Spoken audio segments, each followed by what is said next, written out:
बिस्मिल्लाहिर्रहमानिर्रहीम। अस्सलाम वालेकुम नाज़रीन, हाज़िर खिदमत है आपका मेज़बान अब्दुल कुद्दूस, साथी मेज़बान शाहिद जावेद चौधरी के साथ रावलपिंडी इस्लामाबाद की ताज़ा तरीन अपडेट्स और कुछ एक्सक्लूसिव पेशगोइयों के साथ। नाज़रीन, 9 फरवरी की रात PDM की छीनी गई 60 कौमी असम्बली की नशिस्तें और 80 सूबाई असम्बलियों की नशिस्तें वापस मिलने का इम्कान पैदा हो गया है। बड़ी खबर, क्योंकि army chief general Asim Munir के एलची ने अडयाला जेल में इमरान खान से मुलाकात करके सिस्टम को चलने देने के लिए पॉजिटिव पॉलिटिकल किरदार अदा करने की दरख्वास्त की है, अपील की है, मुतालबा किया है, आप कुछ भी इसे कह सकते हैं। और साथ ही ये यकीन दहानी भी करवा दी है कि आम इंतखाबात में अपने साथ होने वाली ज्यादतियों के अजाले के लिए PTI के जो उम्मीदवार अदालतों से रजू करेंगे उन्हें इंसाफ देने वाले जजेस पर अब कोई दबाव नहीं डाला जाएगा और PTI और नून लीग को ये अदालती जंग लड़ने के लिए बिल्कुल आजादाना लेवल प्लेइंग फील्ड दी जाएगी। ये जो एलची बनकर गए हैं, जरा ये कह रहे हैं कि वो हाजिर सर्विस जर्नल हैं, बहुत ताकतवर जनरल हैं। वो कौन है, वो आज हम आपके साथ डिस्कस करेंगे कि उन्होंने वो क्या शरायत लेकर गए और जवाब में इमरान खान ने क्या 3 मुतालबात रखे। ये सारी तफसील एक्सक्लूसिव वीडियो आज हम आपके लिए बना रहे हैं, लेकिन इसकी तफसील में जाने से पहले हम नए आने वाले दोस्तों से ये गुजारिश करेंगे कि वो इस चैनल को सब्सक्राइब करके बेल आइकन जरूर दबाएं ताकि हमारी जो नई आने वाली वीडियोस हैं वो आपको मिलती रहें। जी शाहिद जावेद साहब, आपके पास क्या खबरें हैं? अब्दुल कुद्दूस साहब, सबसे पहले तो खबर अफसोस के साथ ये कहना पड़ रहा है कि इलेक्शन कमीशन की तरफ से जो है वो 8 फरवरी को जो है वो इलेक्शन अनाउंस किए थे, लेकिन रिजल्ट जो है वो 9 फरवरी यानी 9 फरवरी को नून लीग जीत गई। यहाँ पर जो है बड़ा अपसेट हुआ और मैंडेट चोरी किया गया, ये गलत है।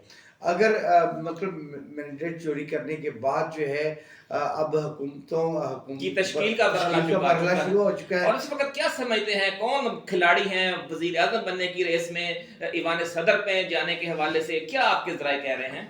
देखिए, पकड़ी तो खिचड़ी है ना। अब सारी जो बातें इकट्ठी हो जाएंगी। अब आपको पता है कि MQM जब हुकूमत में आती है तो वो अपनी डिमांड लेकर आती है, बड़ी बड़ी डिमांड लेके आती है, और पाकिस्तान पीपल्स पार्टी का भी यही हाल है। अगर वो सदारत आसिफ अली जरदारी को देंगे तो फिर उसके लिए चेयरमैन सेनेट मांगेंगे और कौमी असम्बली के लिए जो है वो स्पीकरशिप में मांग लेंगे। मरियम वज़ारत आला पंजाब के लिए, नवाज शरीफ वज़ारत उज़्मा के लिए। बिल्कुल, अगर बिलावल भुट्टो जो है वो वज़ीर आज़म के लिए आते हैं तो बाकी फिर सदारत जो है वो नवाज शरीफ के पास आ जाएगी। इस तरह का चल रहा है सिनेरियो। तो जी नाज़रीन, अब बात करते हैं कि जो मुलाकात हुई है अडयाला जेल में, सबसे बड़ी खबर कि वो कौन से जर्नल थे जिन्होंने जाकर इमरान खान से मुज़ाकरात की हैं। बहुत हसास और अहम और नाजुक मरहला था नाज़रीन ये, कि पाकिस्तान के अगले 5 साल की सियासत का भी इसी पर इन्हिसार है। मुल्क को जो सियासी और मुआशी अदम इस्तेहकाम दरपेश है उसका हल भी इन्हीं मुज़ाकरात की कामयाबी में है।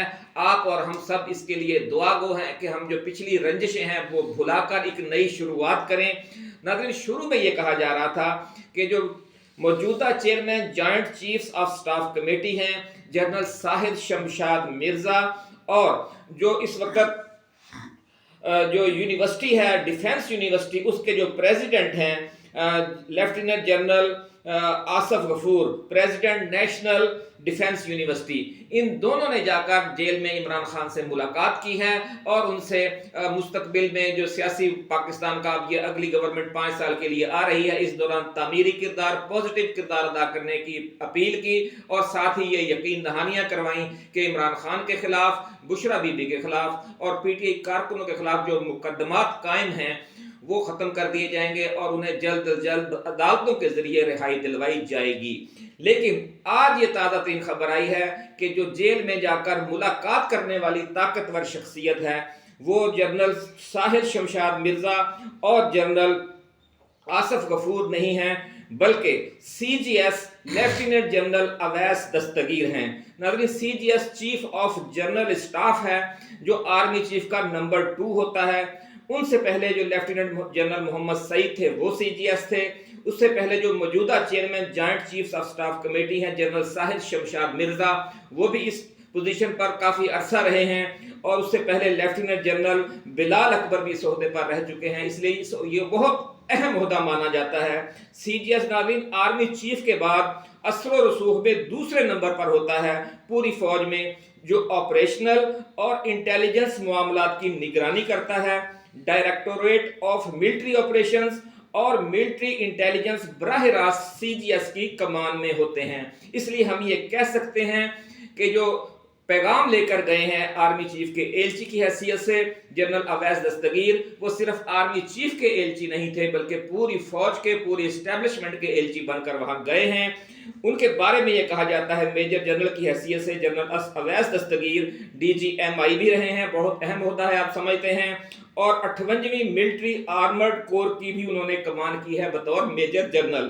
تو یہ تھوڑی سی ہم نے آپ کو تفصیل بتائی کہ کس طریقے سے جو شخصیت گئی ہے وہ کتنی اہم اور حساس ہے، اور وہ جو گفتگو جس نے جا کر کی ہے اور جو شرائط پیش کی ہیں، جو تعاون مانگا ہے اور جو تعاون دینے کی یقین دہانی کروائی ہے، وہ بھی بہت اہم ہے۔ جی اگر یہ نئی شروعات ہو جائے، پچھلی رنجشیں ہم بھلا دیں، کیونکہ آخر ہر جنگ کا انجام آپ کو ٹیبل پر بیٹھ کر ایک نئی شروعات کرنے سے ہی کرنا پڑتا ہے۔ اچھا عبدالقدوس صاحب، آپ نے صرف ان کی گفتگو میں یہ بتایا ہے کہ ان کو ریلیف دیا جائے گا، جو ان کے ممبران جو ناکام ہوئی ہے جو عدالتوں میں گئے ہیں ان کو ریلیف دیا جائے گا، اور ججز پر جو ہے وہ دباؤ نہیں ہوگا۔ اور عمران خان کی طرف سے کیا جواب آیا ہے، اور اگر پرانی رنجشیں ختم ہو جائیں، ملک کو ترقی کی راہ پر گامزن کرنے کے لیے تمام طاقتیں ایک پیج پر آ جائیں، تو یہ ملک جو ہے، ملک کے غریب آدمی کی بھی حالت سدھرے گی، اور ملک کی معاشی حالت بھی سدھر جائے گی۔ اچھا شاہد صاحب، یہ بتایا جا رہا ہے کہ عمران خان کو جو پیشکشیں کی گئی ہیں ان میں عدالتوں میں ضمانتوں کے ذریعے ان کی اور بشرا بی بی کی رہائی، خیبر پختونخوا میں پوری آزادی سے حکومت بنانے، جو صوبائی حکومت پی ٹی آئی کی بنانے، اس حوالے سے کوئی مداخلت نہیں کی جائے گی، اور پھر حکومت نہ صرف بنانے میں کوئی مداخلت نہیں کی جائے گی بلکہ حکومت چلانے میں بھی کوئی مداخلت نہیں کی جائے گی، اور مرکز میں پی ٹی آئی کو اپوزیشن کا بھرپور کردار ادا کرنے کا موقع دیا جائے گا، اور کسی موقع پر اگر وہ کوئی پولیٹیکل موو کر کے عدم اعتماد لاتی ہے اور سیاسی طریقے سے ہی خود برسر اقتدار آنے کی کوشش کرتی ہے، تو اس کو بھی ریاست کی طاقت سے ریاستی مشینری کے ذریعے بلڈوز نہیں کیا جائے گا۔ یہ جو پیشکشیں کی گئی ہیں عمران خان کے اور بشرا بی بی کے خلاف، جو مقدمات ہیں، وہ بھی عدالتوں کے ذریعے جو ان کا پروسیس ہوتا ہے ان کو منطقی انجام تک پہنچایا جائے گا۔ یہ تو اس طرح کی جو کچھ پیشکشیں کی گئیں، لیکن حیرت ہوتی ہے کہ عمران خان نے اپنے ذاتی مقدمات اور بشرا بی بی کے خلاف جو مقدمات تھے، یا اپنی ذاتی رہائی اڈیالہ جیل سے یا بشرا بی بی کی رہائی کے حوالے سے کوئی مطالبہ نہیں کیا اور کوئی شکایت بھی نہیں کی۔ اچھا عمران خان صاحب کیا اپوزیشن میں بیٹھیں گے؟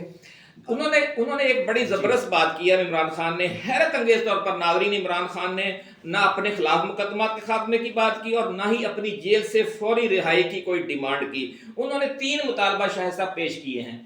پہلا مطالبہ انہوں نے یہ کیا کہ جو فوج ہے وہ اب جو اس نے کرنا تھا کر لیا، وہ ہمارے بارے میں جو اسے شکایات ہیں وہ بھی بھول جائے، اور ہمیں جو فوج سے شکایات ہیں ہم بھی بھول جاتے ہیں۔ اب ایک نئی شروعات کرتے ہیں، اب فوج سیاسی عمل سے خود کو بالکل الگ کر لے، اور پی ٹی آئی کو اور پی ڈی ایم کو آزادی سے ایک دوسرے کا سیاسی انداز سے مقابلہ کرنے دے، تاکہ ملک میں جو جمہوریت ہے وہ فروغ پائے۔ میں سمجھتا ہوں کہ بڑی اچھی۔ عبدالقدوس صاحب یہ بتائیں کہ یہ جو آنے والی حکومت ہے، کھچڑی حکومت، یہ کتنے سال تک چلے گی؟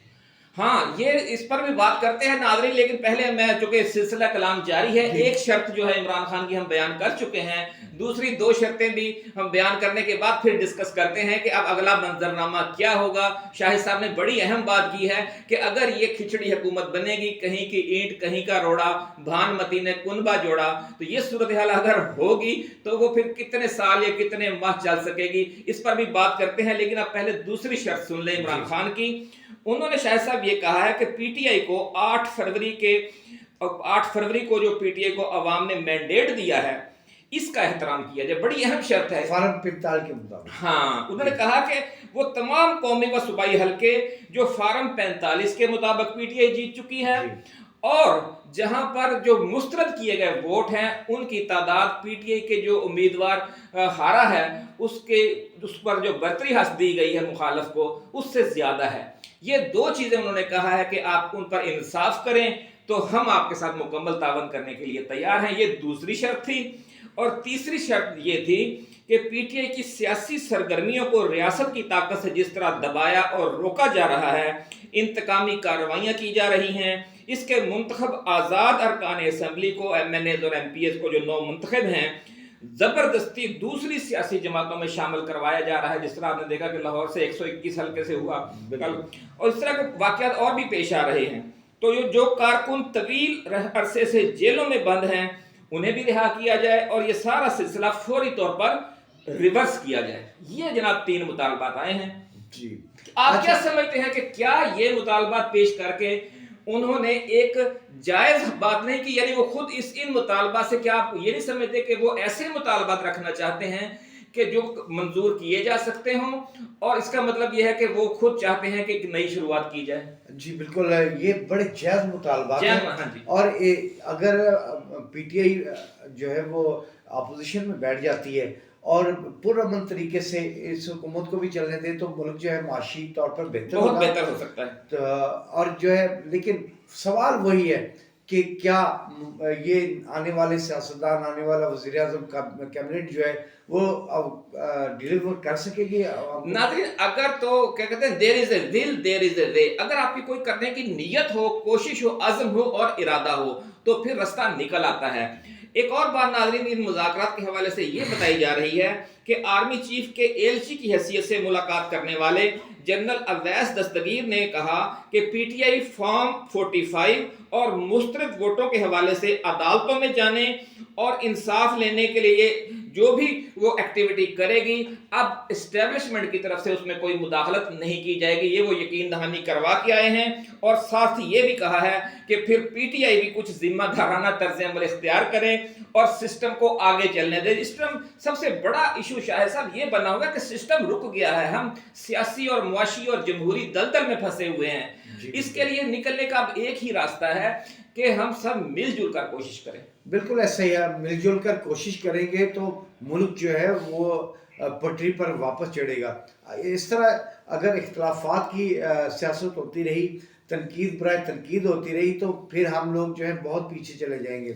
मशहूर नाज़रीन एक शेर है ना कि लड़ते लड़ते हो गई गुम, एक की चूंच एक की दुम, है ना। एक था तीतर एक बटेर, लड़ने में थे दोनों शेर, लड़ते लड़ते हो गई गुम, एक की चूंच एक की दुम। तो ये तीतर और बटेर न बने पीडीएम और पीटीआई, ये अब कौम की भी ख्वाहिश है और एस्टेब्लिशमेंट को भी यही ऑप्शन ज्यादा सूट करता है। आप क्या समझते हैं? हाँ जी, देखिए बाबा बुल्ले शाह साहब का मैं भी कुछ शेर इरशाद कागज उत्ते अग ना रखी, कागज उत्ते अग ना रखी, अग न रखी, पागल दे सिर पग ना रखी, पागल दे सिर पग न रखी, बुल्ले शादी मान ला सगिया, बुल्ले शादी मान ले सगिया संगिया। अब अड़ गए हैं, आप थोड़ा याद कर लें।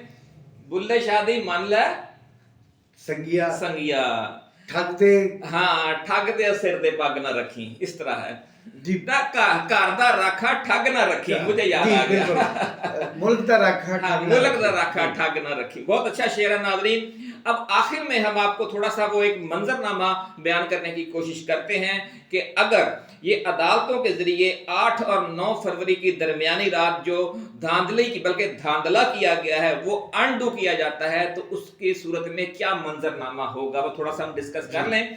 नाज़रीन, कम से कम 40 हल्के कौमी असेंबली के ऐसे हैं कि जहां फॉर्म 45 के मुताबिक पीटीआई जीत चुकी है, क्योंकि फॉर्म 47 में जो नतीजा दर्ज है वो फॉर्म 45 के में दर्ज वोटों के मजमूए के मुताबिक नहीं है।